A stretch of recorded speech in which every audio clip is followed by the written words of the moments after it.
Once upon a time, there was a young boy named Timmy. And he decided that he wanted to go out into the world and explore. His cousin had been out exploring as far as the far reach. His grandpa was full of stories of the war of the old age. But he never had parents. From as early as he could remember, they had died of something called the flux. It's a kind of sickness. So Timmy, armed with his stories from his family, mostly his cousin, a sword he inherited from his father. It's about this long, about 18 inches long, just a good length for a 10-year-old. His favorite thing about the sword, besides how shiny it was a small ruby gem in the hilt that shined. It was his pride and joy. This place called the Lost Fort of the Canyon. He knew where the canyon was, far up to the north. And that's where his grandfather and cousin had told him it was. And there were several different places on the way there, so he knew he was going the right place. He knew that moss grows on the north side of the tree. So once he got into the forest, this was a normal forest with lots of tall maples. And so he went out, and this was a spur-of-the-moment thing. He didn't have any food, although they didn't have very much spare food on their farm anyway. His father and mother had died, and they were the main workers, and his grandfather was old and sickly. His cousin was lazy, so they didn't have very many crops to eat, grain or potatoes or anything. Into the forest, and he walked for several hours until it began to be night out. And he said, man, I've got to figure out where to sleep. He remembered once his great uncle, Joe, short for Joseph A., taught him how to build this thing called a lean-to. And you lean a log, and you put branches against the log, and you have a ceiling and a wall on one side. And if you built a fire, like Timmy knew how, you could have warmth on one side of you and shelter on the other. So he found all the log and all the branches, and he built this nice little lean-to. He even took moss off of the trees and put them in the cracks so no smoke would come out. Then he found about 10 or 15 rocks about the size of his fist. He put them in a ring to make a fire ring. And he found some very dry birch bark. It's very papery. Made really good kindling. And he took out his flint from his pack, which is about the only thing he had, and he struck it together, and after several tries, he made a fire. So he was warmed back up, and he was very sleepy from his long walk into the woods, so he went right to sleep, in arm for a pillow. And then he woke up, and he was really hungry. And again, he'd forgotten to get any food. So he was able to find some mushrooms nearby to nibble on. He knew which was safe to eat because he'd grown up by a patch of woods. And he found a few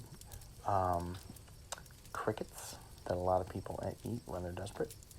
He found a low-hanging apple tree that there were some pears too. So he had a decent breakfast. He put some apples in his pack for later because he knew he was going to need to eat lunch. So he kept going north. This is early morning still. The first thing he was looking for was that his cousin Bob had told him about was the big hole. The abandoned mine. Right? I remember that you found some birch down there. The abandoned homestead of miners. Excuse me. So eventually, around lunchtime, he found it. And all he could see from a distance was this little shack that looked like it was guarding the cave to the mine. And, but he didn't see any people. He wanted to make sure this was the correct abandoned mine because there was a lot of other ones around there. And not all of them were abandoned, right? So he wanted to make sure he was going the right direction. And the door on the shack was blowing in the wind. He could see it from a distance going just over and over. And it was pretty breezy that day. He could see the wind blowing in the leaves, the trees. And he got closer just to see if anybody was back. And he could see the shutters of the windows that people put in the shack blowing, banging back and forth. And so he started getting a little nervous because he'd never been here before, and he was alone. And although he had his sword strapped to his back, he didn't want to use it on anyone, and he was trying to be very careful. And he went in there and he said, "Hello." He didn't hear anything back. He didn't see anybody. So he went up to the door and opened it. Said, "Hello." It was very dark inside, even though it was daytime out. And he went in. He saw an old sink and a very, very rotten bed with no mattress. And he stepped in, and before he knew it, he was standing in front of the biggest hole he'd ever seen inside of the shack. The floor was totally missing, and he knew it. If he stepped one step further, he'd fall down in, and he didn't know where. So he got out of there quick. So he was leaving, and he had decided that this was probably the abandoned mine when he tripped across a railroad track. And then that brought to memory a story his great uncle had told him once about miners using railroad tracks for their mining cars to get ore up from the bottom of the mine. So he followed it until he found a mining car. It was just sitting there, parked against a stop. And he was like, you know what? I am not going to be able to find out if this is really the abandoned mine unless I go into the mine itself. So he decided to crawl into there. But he knew he needed some light. So he went back to the shack and he found a broken lantern with a little stub of a candle underneath the stairs leading up to it. And he knew he had a flint. So he went back to the cart and he pulled the stopper and he started going. So he figured, I better get my flint and light this candle before I am going way too fast. So he did it. And the candle, but he put it underneath the mining cart so it didn't blow out, because candles blow out really easily. And he kept speeding up. And vroom, he goes underneath the cave entrance, and poof, everything is totally black, except just his little mining cart right there, right? And then he goes, and then he just stops. His head hits the front of the cart. Boom! And he goes, oh.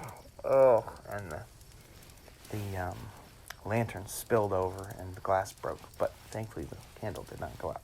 So he put it back in the lantern, holding his head, and he held it up to see what had stopped. And there was a big, two big pieces of wood crisscrossing over to go deeper into the mine, which is good because he could tell that afterwards it got much steeper. So he crawled out and looked around, and he could see pickaxes just thrown down, and lunch boxes and other lanterns that weren't lit, and all kinds of things what seemed like the miners had just run away really fast for no reason.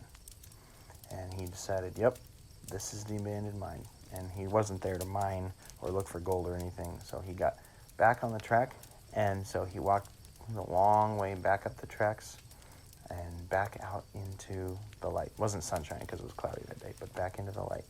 And he said, okay, I have explored enough. I think this is the abandoned homestead of the miners that Bob told me about. That's as far as Bob had been. He had to get the rest of the information from his grandfather. So he knew he was going the right way. He knew next he had to find the river of 1,000 fish. And after that, if he made it that far, the temple of the dead giant.